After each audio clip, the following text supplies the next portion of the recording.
The movie begins with Santiago Pope Garcia, a private military advisor tasked with tracking down the workers of a drug lord in the rural parts of Colombia, alongside a police force. Their main mission is to gather valuable information about their leader, Gabriel Martin Lara. As they move toward a building where the workers are located, sudden gunfire erupts from the criminals. Santiago quickly takes cover in a well-protected position and fires a grenade launcher into the building, tearing apart their hideout. After the blast, the armed police officers capture the surviving criminals and begin interrogating them, using intimidation and serious threats to reveal Lara's location. Shortly after, one of the criminals starts talking and claims that Lara is somewhere in the jungle. However, the policeman does not believe him and eliminates him along with the other main criminals. Moments later, the remaining captives are being arrested when a woman among them suddenly breaks free and escapes from the police. Santiago and the officers chase her as fast as they can, but fail to catch her. Afterwards, Santiago takes a taxi to an apartment. It is then revealed that the escaped woman, Giovanna, is actually his informant. She makes a deal with him, asking him to free her brother, who was among those arrested earlier, and in return, she will reveal Lara's location, along with details about his hidden money. Giovanna explains that she recently got a promotion and was responsible for delivering vans full of money to Lara's house deep in the jungle. She says that this is where he keeps all his cash. She also reveals that the police officers Santiago is working with are secretly affiliated with Lara and are being bribed by him. This means Santiago has been chasing his own tail the entire time. After hearing this, he decides to put together a trusted team for a heist. He first meets William Ironhead Miller, a former Delta Force captain, who says he will only join if Redfly is included. Redfly is Tom Redfly Davies, so Santiago tracks down his old friend Tom, who is also a former Delta Force member. At present, Tom works as a realtor and is dealing with financial problems and a complicated family life. Tom and Santiago drive his daughter Tess to school, where Santiago explains the plan. He tells Tom that he has made a deal with an agency to keep 25% of any money they seize. He estimates that there is over $75 million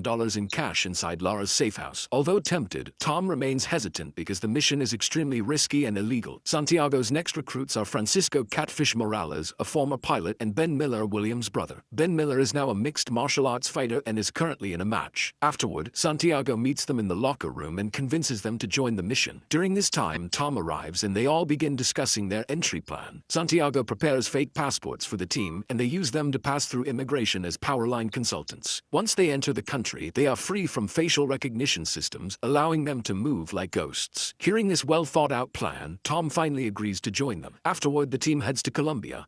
They drive deep into the jungle where Lara's mansion is located to survey the area. Hiding in the bushes, they carefully observe and analyze possible entry points. Santiago explains that Lara's family goes to church every Sunday, taking 3 guards with them to the early morning service. This leaves Lara behind in the house with at least 3 guards for a short period. Soon a van arrives with Giovanna inside, and Santiago asks her to secretly record Lara and the money inside the house. Giovanna comes face to face with Lara under the pretense of confirming a shipment while recording everything as instructed. She successfully leaves without raising any suspicion. Later that night, the crew sits together having drinks. William brings up the agency and asks when they will get involved. Santiago reveals that he does not want to inform the agency and instead suggests that they carry out the heist themselves and keep all the money. He explains that involving the agency could alert Lara, giving him time to escape due to his strong connections with the police. After reminding everyone of their current struggles and financial problems, the team finally agrees to the plan. To minimize casualties, they decide to strike while Lara's family is at church. Tom estimates they will have around 40 minutes to complete the job. However, they need an extra van to transport the money since the house vehicles are used by the family. Santiago assures them that Giovanna will arrange it. The next day, Santiago meets Giovanna to collect the recording and asks her to place an extra van inside the compound. In return, he offers her $2 million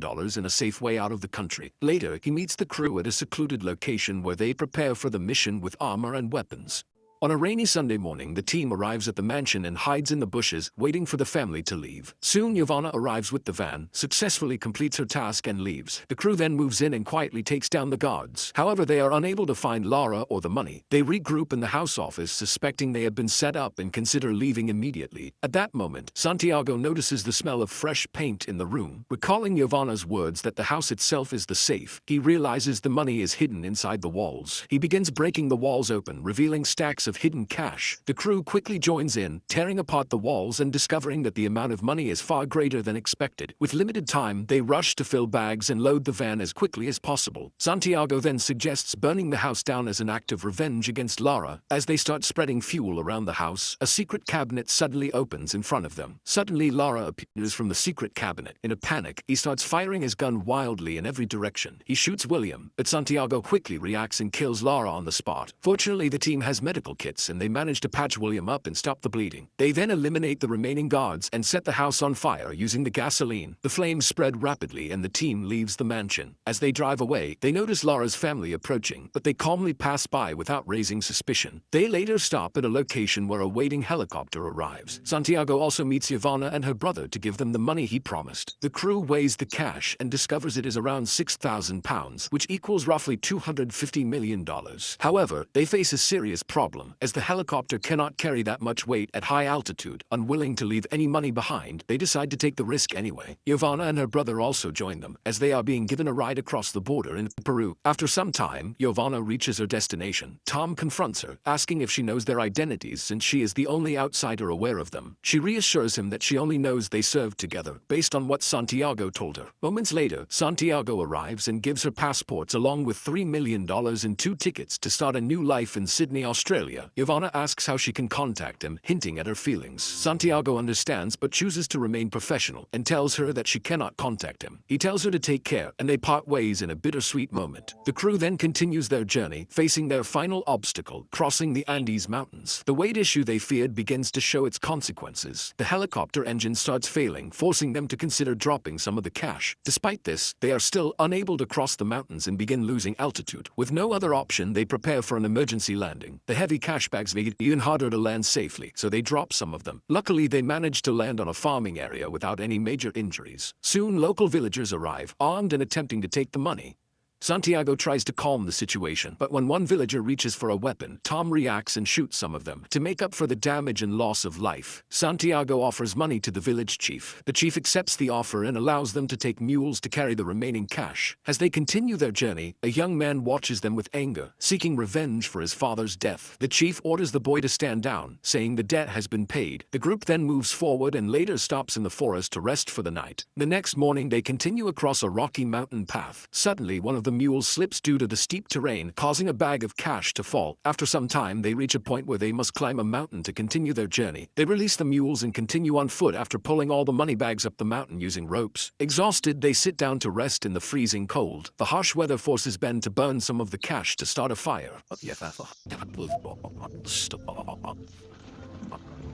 That's a fire. By morning, they continue carrying the bags further up the rocky mountain. Suddenly, gunfire erupts in their direction. They quickly spread out to locate the shooters. Tom spots a teenage boy holding a gun uphill and shoots him with a precise headshot, believing the threat is over. However, another boy whose father was previously killed by Tom sneaks up behind him. As Tom turns back, the boy fires and hits him in the head, killing him instantly. Santiago immediately shoots and kills the boy. Seeing Tom dead, the team is left in shock and grief. Come on, Tom. Come over here. Come on, man. Come off. Step. Excellent step there.